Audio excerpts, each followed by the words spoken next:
But he's here. Jesus is here. How do I know he's here? Because you keep showing up. Hi, my name is Allie Swanson, and I am privileged to be the director and co-servant here at Neighbors Serving Under-Sheltered Neighbors. We're located right here in your little town, Woodburn, USA, at 1560 Hardcastle Avenue. We're right behind the infamous now Miranda's Bakery off of 99. So what do we do at Neighbors? We endeavor to love people unconditionally, to meet them right where they are. Our goal and our dictate as we meet as a team each day is to remind each other, we're not here to fix people. We are here to build relationships. And often we assure our guests and then reassure our guests that we are a bridge they cannot burn. That is the value that we have in our relationship with him. A bridge that we cannot burn. That's an amazing truth. Very few of us know unconditional love, and that's what we strive to provide here. The cool thing about Neighbors Serving Under-Sheltered Neighbors is found in the very essence of our name, neighbors. That's what we're called to be, right? His hands and feet. Be a neighbor to your neighbor. Love your brother, right? Love your enemy as yourself. And so working with the undersheltered population gives us every opportunity to be neighbors. And I invite you into our house. Come be neighbors with us. How does that look? What is that like? Well, Neighbors does a variety of things. Monday, Wednesday, and Friday, during the daytime hours, we open our doors from 10 a.m. to 2 p.m.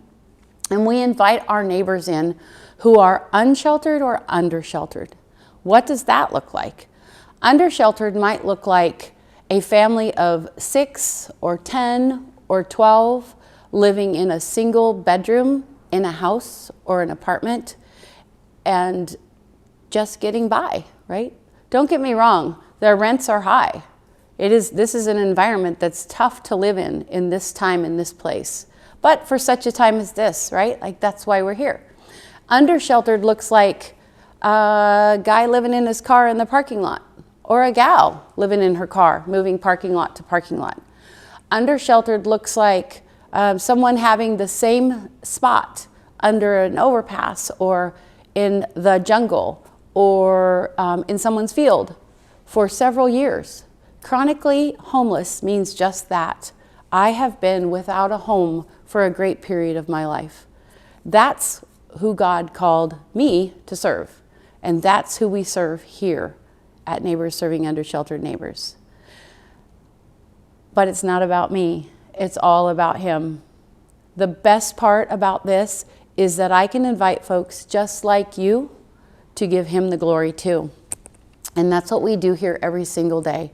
It is honestly humbling that folks come in and they provide things like food, relationship, skill set. We work with several different ministries and lay people around town who have amazing skills.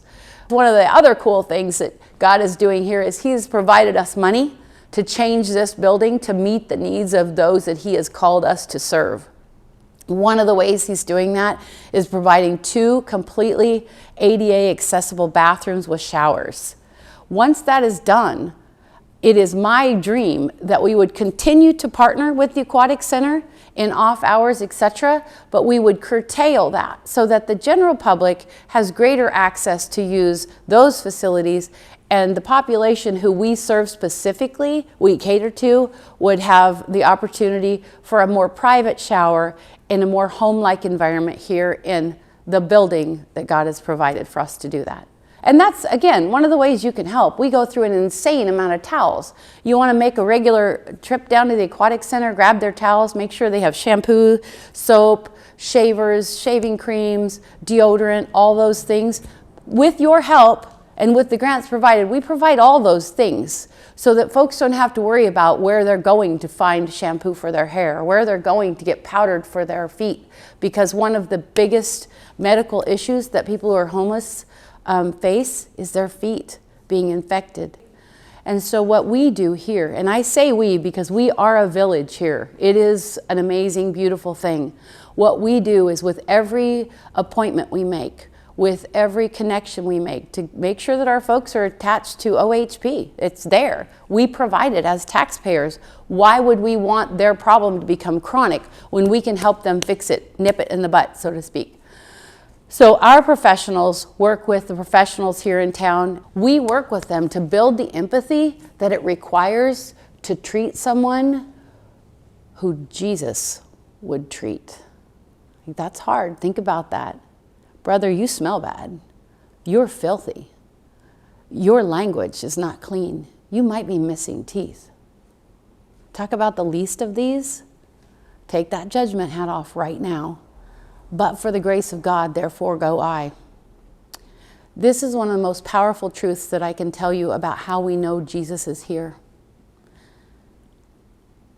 One event, one cataclysmic event in your life could make you a recipient of my services. Let that settle in for a minute. But for His grace, we are so blessed. And look at you looking for Jesus. What an amazing thing you're doing today. And you've asked me where Jesus is. And so, brother or sister, I'm telling you now, He is right here in your hands, in your heart, in your feet, in your mouth. As you could spend time here with us, and we would love it. We would love for you to come and be His hands and feet. Sounds like it's the right fit for you? Amazing. So here's what you can do. You can show up between 10 a.m. and 2 p.m. Monday, Wednesday, Friday. You can reach out to me directly by email. My email here is nsusngal6.9@gmail.com. It's all God. This is hard stuff that He's doing, and I am just standing back and watching Him doing it. Jesus is here.